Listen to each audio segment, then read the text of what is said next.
Okay,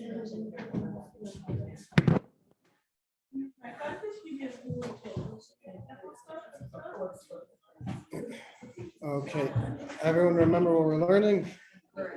Purim, that's right. So everyone noticed, whoever, yeah? Sure.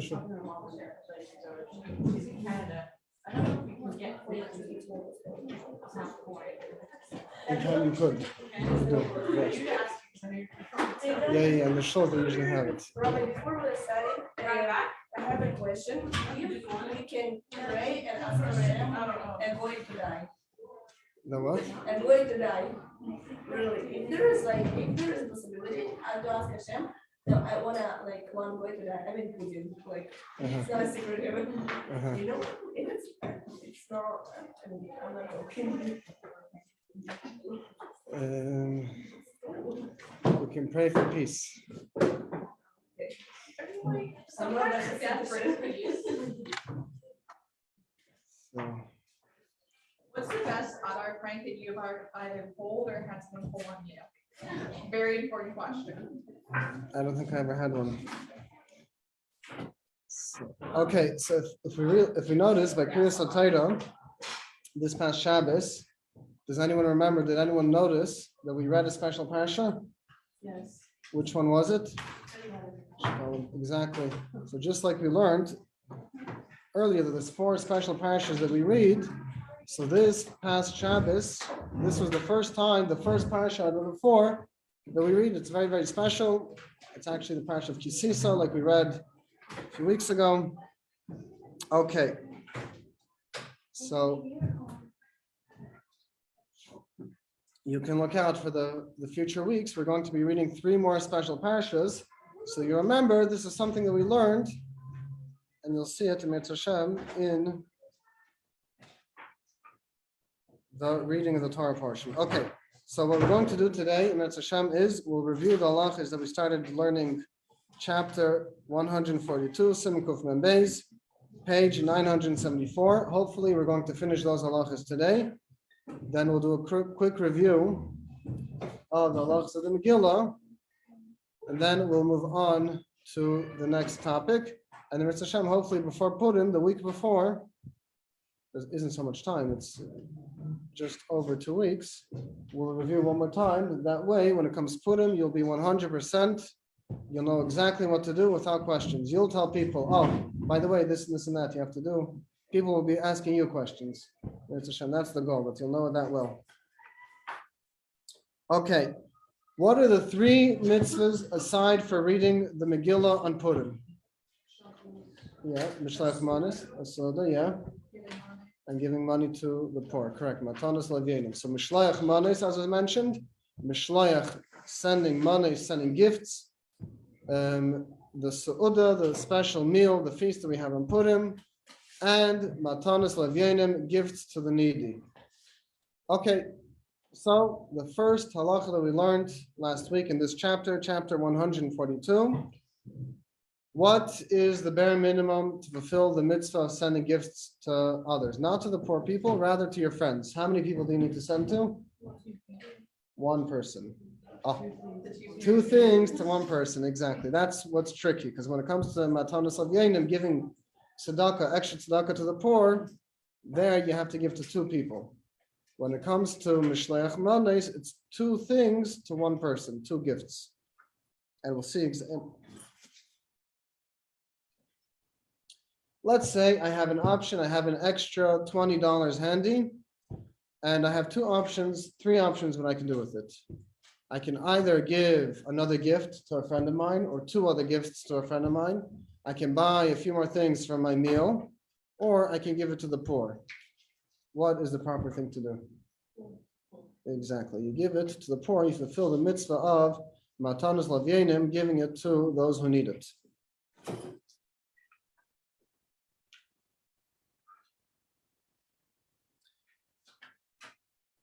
And as we mentioned last time, it says something extremely special, that it says that there's no greater simcha, there's no greater happiness by Hashem, like making somebody's heart, somebody's who's down, who's low, by making them happy. And by making such people happy, you're compared daima l'shchina, you're compared to the shchina. This is a very, very powerful thing. Now, as we mentioned, you have to give 2 gifts to one person. What do these gifts have to be made out of, so to speak? Something ready to eat. Oh, can I give raw meat? No.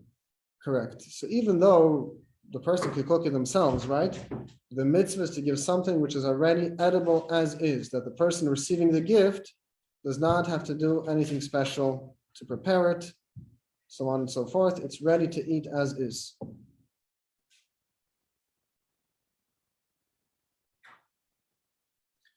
And I just want to see, does anyone remember what's so special about Purim? Purim is like, What is the miracle that like happened with nature? yeah, that's one of the things. Yeah, it's a tremendous miracle that happened in a completely natural way. There wasn't any. So we truly accepted Matanos. Oh, that the Yidden accepted upon themselves what they already received.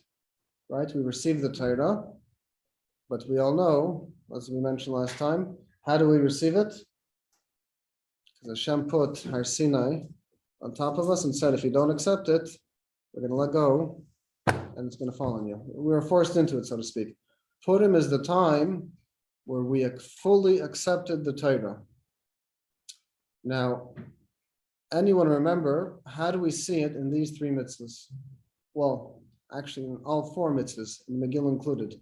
Anyone remember? It's okay. I can tell you. If we pay close attention, you'll see that all of the mitzvahs of Purim are not new mitzvahs. Rosh Hashanah has a special mitzvah, the shofar. It's a special mitzvah that's not just an extension of another mitzvah, so to speak. It's a mitzvah especially associated with Rosh Hashanah. Pesach, there's a mitzvah to eat matzah. It's a special new mitzvah, so to speak. Not new, but it's a different mitzvah on its own. When it comes to Purim, Hanukkah also, you light special candles. Purim, you're taking existing mitzvahs and you're going out of your way to do more. Throughout the entire year, there's a limit on how much a person should give tzedakah. A person should not give more than 1/5 of their money throughout the year. When it comes to Purim, we go out of our way, the kol hapeshet yad, whoever sticks out their hand to receive, neistim lei, we give it to them. So we take an existing mitzvah of tzedakah and we go completely out of our way to do even more than what's above and beyond the letter of the law, so to speak. Next, Mishloach manos. There's a mitzvah of Avos Yisrael, right? Throughout the year, you have to love your fellow Jew. There's nothing, when it comes to Purim, no, it's not enough that you just love your fellow Jew. You have to go out of your way and give them 2 gifts. So you take the mitzvah of Avos Yisrael and you take it to a whole new level. What's the 3rd mitzvah? Yeah. Can I ask you about the tzedakah? Yeah. How can we consider as a poor, and how can we give tzedakah like and make people feel comfortable? Oh, very, very good. So that's a very good question. Now, when it comes to Purim, we don't take it so seriously. They're really poor, they're not really poor. Purim is a special day that we just give. Now, how do you do it in a way that the person doesn't feel bad? So the best thing to do is to give it through somebody, right? So the person doesn't know. They can say, that let's, for example, if there's a person learning in the seminary that you feel that you want to help, what could you do? An easy way that they shouldn't feel bad. You give it to I don't know, Rabbi Majewski or whoever it is, and say this is, and you can give it as if it's from the school. So that way they don't feel bad that, oh, my friend knows that I'm not doing so well, and I'm giving it to them, whatever it is. That way they don't feel bad, and you did the mitzvah. So this is one way to do it. Or anything like that. You can leave it by their things when they're not looking, so on and so forth. The Seudah. The third mitzvah is the Seudah. What do? We go out of our way and we have a full Seudah. Usually we only have it on Shabbos and Yom Tov. When it comes to Purim, we set a whole special meal thanking Hashem. And the fourth mitzvah of Megillah is also not a new mitzvah. It's taking an existing mitzvah of learning Torah, and you're doing even more of that. So we see every single mitzvah of Purim represents adding on to what we already do. Here we go. Thank you. Sure.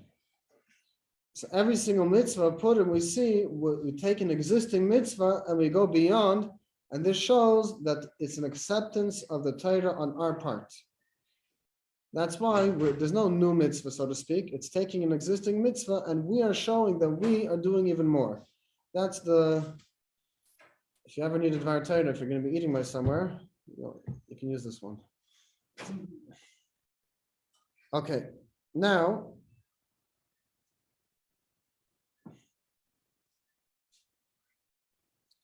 what is the bare minimum to fulfill the mitzvah of Matanos Laevyonim, of giving gifts to those who need?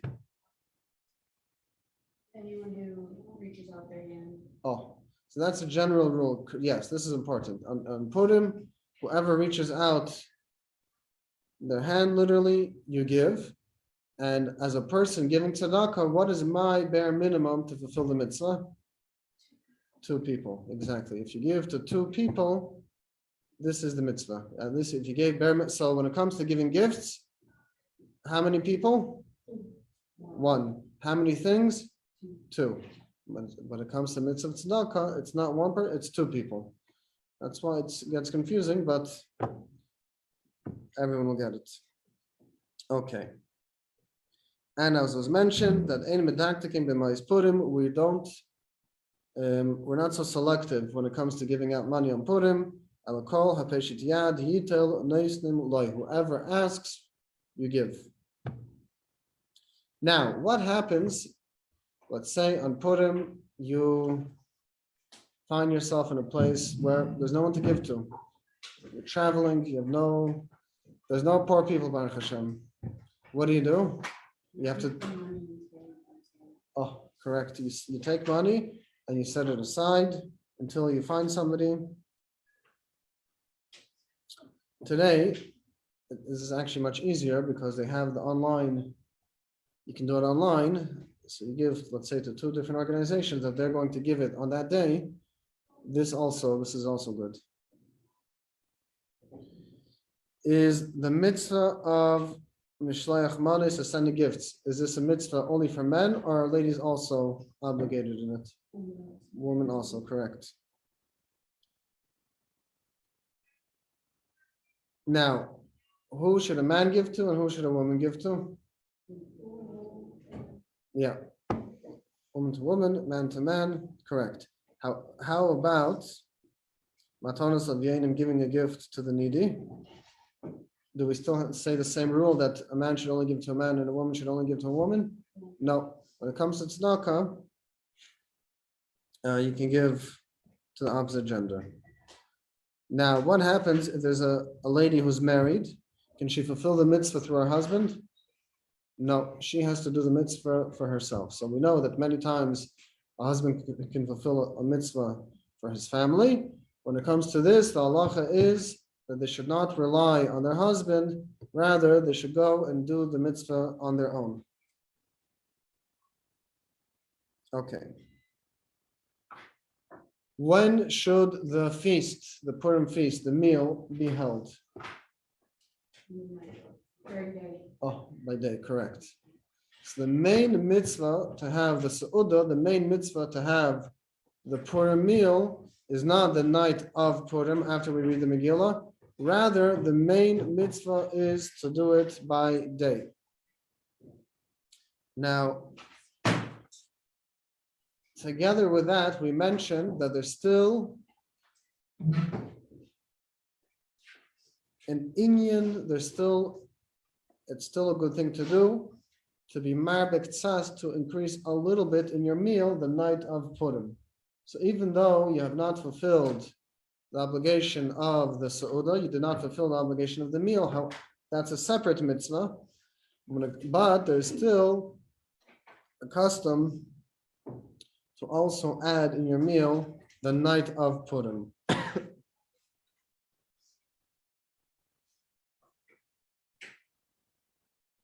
And as we mentioned, that one should also light candles, and it should be like a Seudah Shabbos and Yom Tov. It should be like a meal that's eaten on Shabbos and Yom Tov.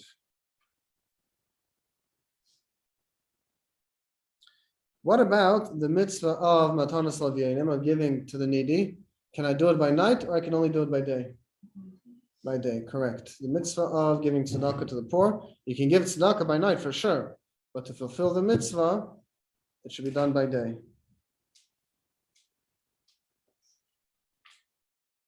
So what should one do? Should one start the meal first and then have a mincha, or they should have a mincha and then start the meal? You'd have a mincha first, correct.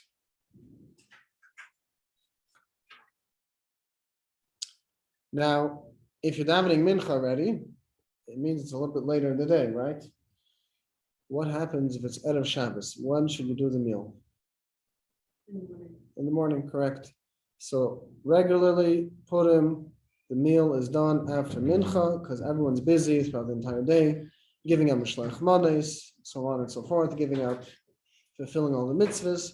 So you daven mincha, then you have your meal, and it continues through the night. The issue is, if it's not an issue, the thing is that if Purim falls on Erev Shabbos, obviously one should not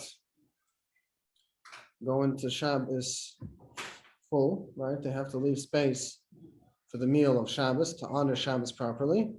So then what's done is, as was mentioned, because of this, that's why we have the Seudah, we have the meal in the morning. That way, we come into Shabbos still hungry. Still with an appetite, I should say. Now,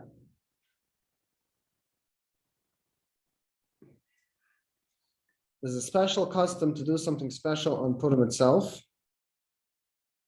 before you start the meal. Anyone remember what it is? Exactly, correct. There's a special custom to start learning Torah because, what does it say? La Yehudim Haisa Eira V'Simcha V'Sasin V'Yikar.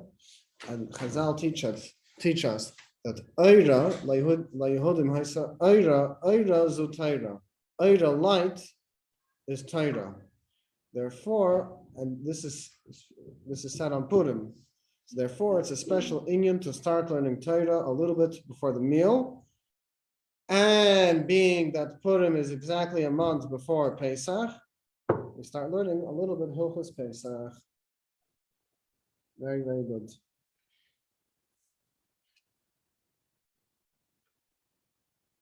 Anyone remember what happens if you forget Al Hanissim and benching? Sorry, the same is? Correct, which is what happens? You go back or not? Oh, yeah, exactly. Like everything, it depends. If you started the next blessing, you don't go back. If you caught yourself before, you go back. Okay, Sivav. Now we're going to continue reading inside. Page 979, Halacha 6. In the Hebrew, 978, Halacha Vav. Kevin Shakal Hanes Hayal Yidei Hayayin, Vashti Nitrida B'Mishta Hayayin, Uva Esther B'M Kema, Geen Igen Hamaman Umapalte Hayal Yidei Yayin, Lachen Chiver Rabesinis Chanel Bracha Lishtaker Bayayin. Va'amru Chayev Enosh L'Psumi B'Purya, Ad L'Yoda Bin Order Haman L'Barach Mardchai.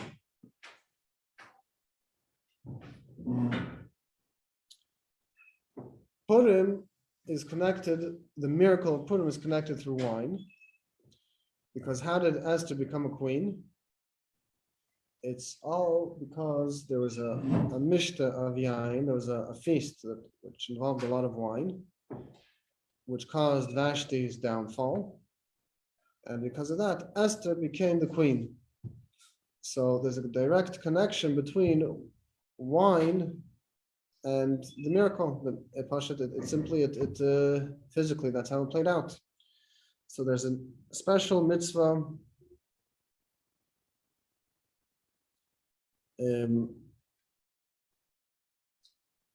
This is it's not so simple. It says literally, "Lihishtaka b'yayin," to take wine until you feel a little bit out of yourself. But it doesn't mean you get drunk. That's for sure not okay. And at least you should have wine a little bit more than what one is used to. Why? Could they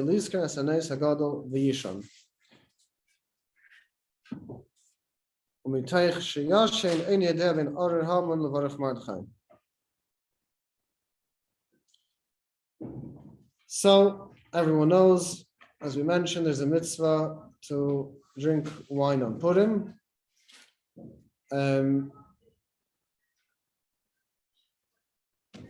Some people, when they drink wine, it's a good thing for them. They're able to fabrein, they're able to share much more in Yom Tov Torah. It doesn't bother them. Not everyone is able to do so. Obviously, it's not.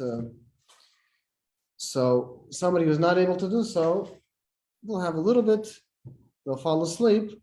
And what happens when you fall asleep? You don't know the difference between Adar, Mordechai, and Baruch Haman. Right? You're supposed to have enough to a level that you don't know the difference between blessed is Mordechai and cursed is Haman, but it's supposed to be the difference. It's supposed to be cursed is Mordechai and blessed is Haman.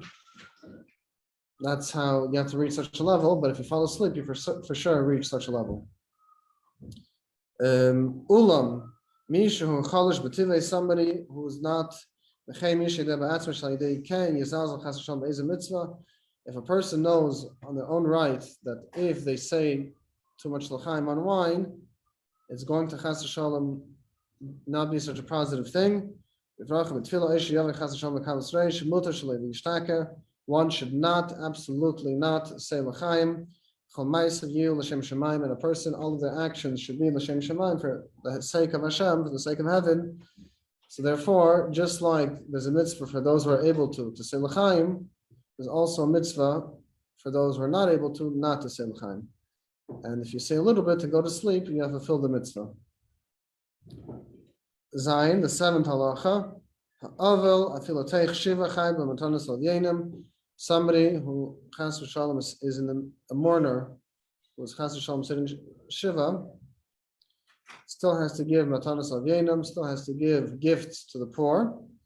Mishloach manos, and also to give gifts to their friends, so gifts tzedakah to the poor, and sending gifts to their friends. But if you're sending something, the person is sending something, they should not send something directly connected with happiness because they're still in a period of mourning. But if you know somebody who is mourning, you do not send them for the entire 12 months of their mourning any gifts, because somebody who's mourning is not allowed to accept gifts. I feel even if it's not something directly connected with happiness. But if the person who's mourning is not doing well, they're poor, then you are allowed to send Mishloach manos and anything else, as long as it's not something directly connected with simcha. But let's say you're in a city that your only way to fulfill the mitzvah is to give it to this person. You know, you're on shlichus, and the only person there is somebody who's in a stage of mourning. Then you have to give it to them. In order to fulfill the mitzvah of Mishloach manos. Ches, the eighth halacha. Ein lases malacha b'Purim. One should not do malacha. One should not do any work on Purim. Umi she'esa bei malacha. Whoever does malacha, One does not see a sign of blessing from that malacha forever. But if you need to do something, you are permitted to do it through somebody who's not Jewish. You are allowed to do business. You're also allowed to write a letter, a greeting letter, sending somebody, hello, how are you?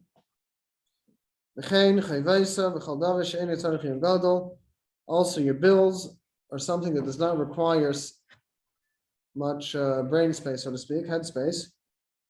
And for sure, to do something which is connected to a mitzvah, or to do any other mitzvah, if you're doing it for the sake of the day itself of Purim, you're allowed to do even malachas gmuris. So, you have a question? Oh. I have a question about something. Sure. Can you give a Mishloach manos to the family of a mourner, or you don't even give to the family? The family of are they themselves mourning? Like, let's say the father of the household's mourning, can you still give to like the mother? Oh, so that's actually what's done. Oh, that's a very good question. Everyone heard the question? There's a family, one of the family members are mourning, the rest of the family is not mourning. Can you give to the rest of the family, even though only one family member is mourning? The answer is yes. That's actually what's done. If you want to give to a certain person, but they're in the 12 months of mourning, so instead of giving it to them directly, you give it to the family. So that you're not giving it to them, you're giving it to the family. That also counts. Okay, as we mentioned, one should not do any work on Purim. So let's say somebody has a specialty. They're a craftsman, they're a worker, it's serious work. That should not be done on Purim. They should take the day off. But simple business, which does not involve actual physical work, pragmatia, business, buying and selling, trading, that's allowed. And what's the difference? The simple difference is when somebody's doing business, they're happy.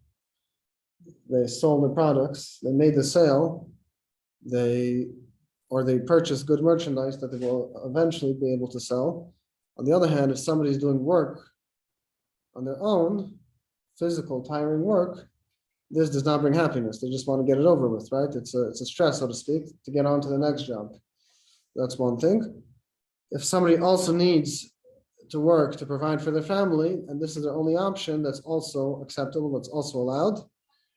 And if something needs to get done, so usually if something we're not allowed to do, we're not allowed to tell somebody who's not Jewish to do, right? There's a prohibition of a middle akum, somebody, right on Shabbos, we're not allowed to do things on Shabbos, certain malachas, many malachas. So you can't just go up and tell somebody who's not Jewish, who's not obligated to keep Shabbos, you can't just say, hey, can you do this and this for me? It doesn't work like that, right? Only in certain cases, it's permitted. But on Purim, there's a special leniency that one is allowed to.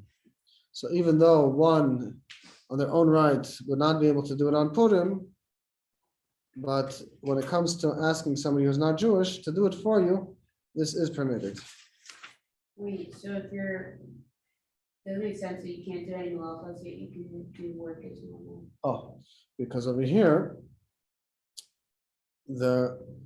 it's not malacha in the sense of Shabbos, but even if you're not doing it in a work setting, it's still not allowed, right? Over here, the main thing is not to take away from the Simcha of Purim. And if you do work, that takes away from the Simcha of Purim. But if you do business actually brings somebody happiness, if it's a good day, hopefully. If anybody here is into business or have family members into business, I'm sure you can ask them if a good day that, they made a good sale or they made a good purchase, they're happy that day. So it's the same concept over here. By doing business, it doesn't take away from one's simcha. On the contrary, every breakthrough in business brings somebody happiness. But on the other hand, to do labor on Purim for sure takes away the happiness, even if you're getting paid for it. Tess. Yom Chamisha Asar B'Adar Nikra Etzleinu Shulchan Purim. So not only do we have Purim, but we also have Shulchan Purim, the next day of Purim. What's special about this day? Ein Eimrim Bei Tachnon. We don't say Tachnon, so this is nice. All the inserts that we have in davening that we don't say on a day where we don't say Tachnon, it was also omitted. For us, Gamkein v'Hesped v'Tainus, one cannot, if somebody passes away, we don't make a hesped. A hesped means a eulogy. We don't eulogize on this day. And also, we don't fast on this day. We also, the minhag is that we add and we increase a little bit in a meal, in happiness on this day. When it comes to al hanisim, the special insert that we say by davening and by benching, we do not say it on Shulchan Purim. One is allowed to get married on Shulchan Purim. Being that it's not a full day of Purim, like Purim, we don't read the Megillah.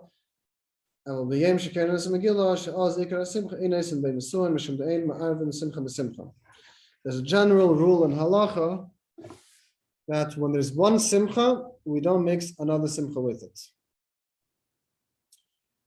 So, based on this principle, one should not make a wedding on Purim, because Purim, there's an obligation, the simcha of Purim itself.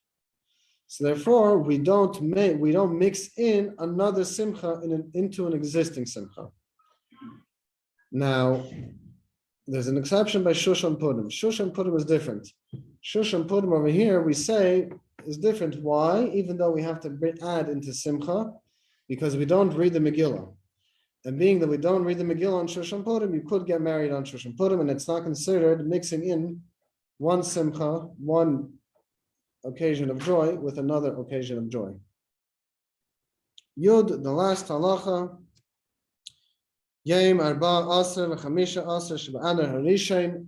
This month, Adar Rishain, the 14th of the month, and the 15th of the month. Gam Kein Ein Eimrim B'Hem Leis Tachnon V'Leil Kelach Hapaim V'Leil Amatzech V'Asun B'Hesped V'Tainus V'Yom Arba Asar Marbim Ksas V'Seudav. I'm sure you all noticed that when it came to Purim Katan, Shulchan Purim Katan, which already happened, you didn't say Tachnon.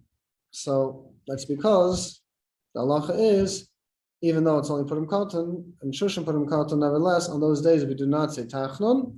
And also there's a mitzvah to add, to increase a little bit in the festive meal on these days. Okay, so we finished the halachas of Purim. Before we start a review, just going forward, we have around a month and a half to Pesach. So we'll see how much time we'll need to cover the halachas of Pesach. Are there any requests of certain halachas that people want to learn? Which one?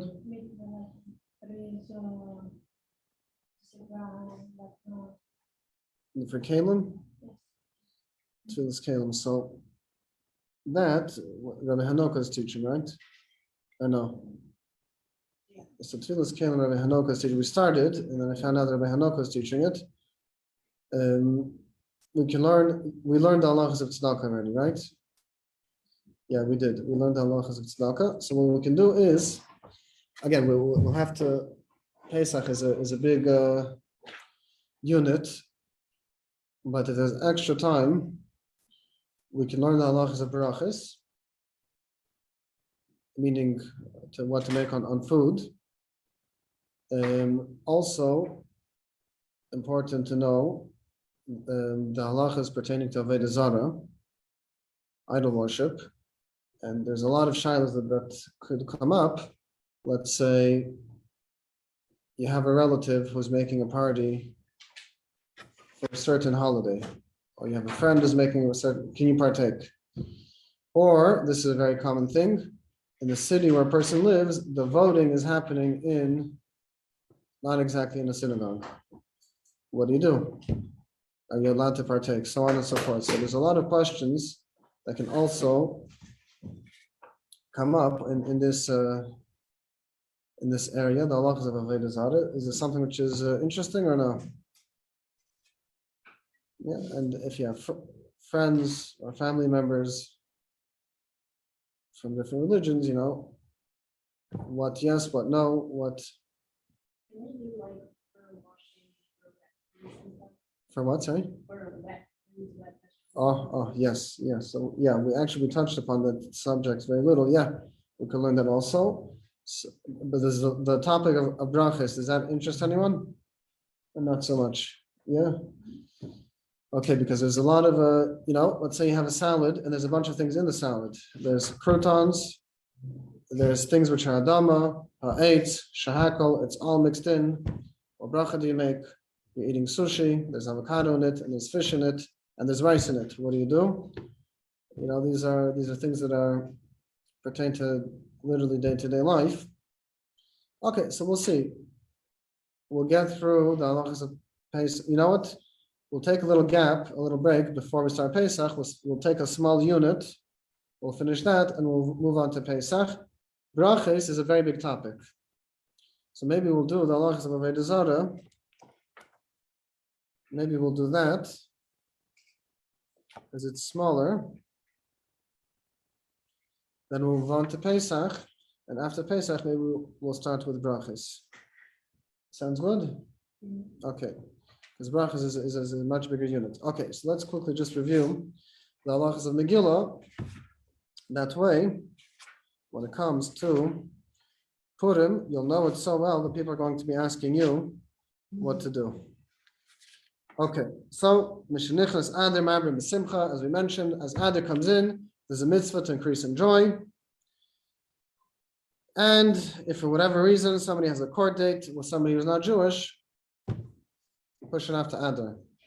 It's Adar, Bari Mazle, a Yid's Mazel shines on Adar, so they have a much better chance to win. So we know the day before Purim is called Tainas Esther, because that's the day before the Yidden got congregated together to fight the war.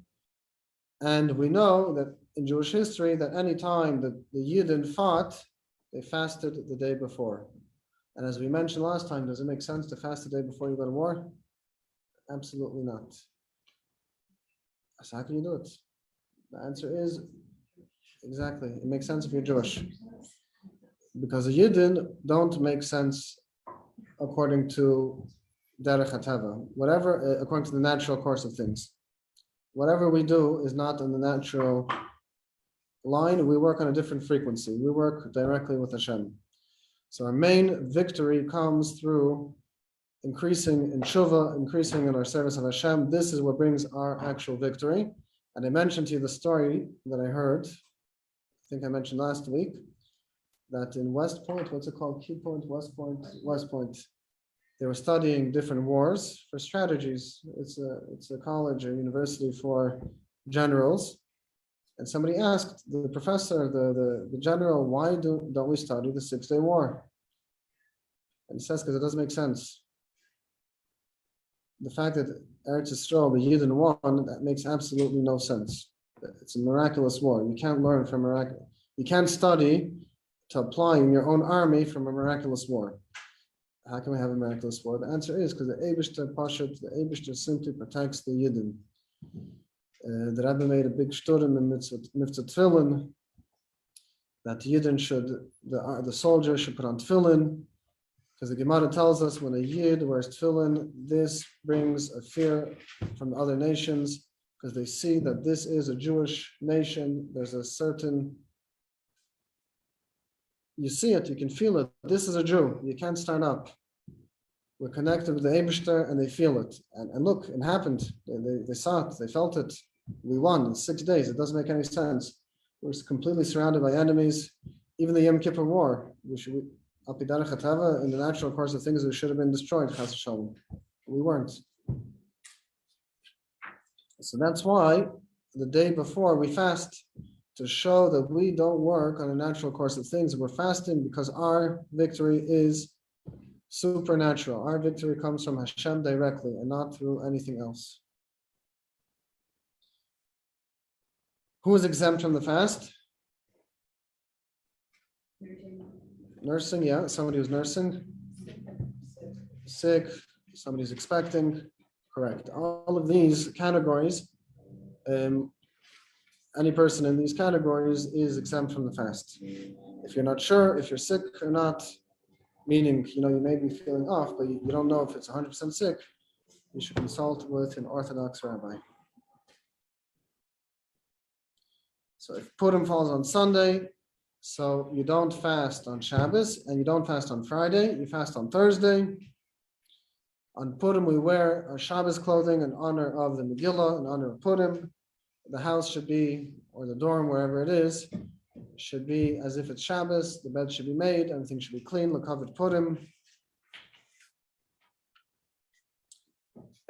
We give the machzis a shekel. You take 3 half dollar coins, 50-cent coins, and you give it. Al Anissim is recited in Ma'ariv, Shachris, and Mincha. If you forgot, it depends. Did you say that start the next blessing or you didn't? If you did, you don't go back. If you did not recite the next blessing yet, you didn't say Hashem's name, then you do go back, just like by Hanukkah. Everyone has an obligation to hear the Megillah, men, women, married, not married, it makes no difference. There's a mitzvah to mechanech the children, to teach the children to fulfill the mitzvah also. If the kids are too little, they're not brought to shul because you're just going to disturb. They're not going to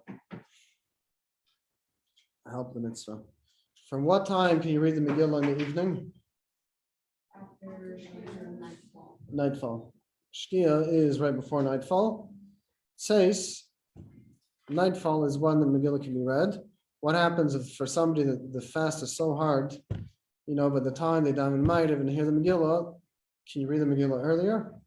No. So what do? You can have something little to eat. You can have a coffee, that's example brat, or a little snack. If you have 3 options, you can go to a shul with a lot of people, a middle level shul, not such a big shul, or to hear it in your house. What do? The shul with the most people. If for whatever reason that's not an option, so you go to a shul which doesn't have the most people, but there's a lot of people. And if that's also not an option, then you can hear the Megillah in your home. Okay, and it's Hashem. We will continue tomorrow.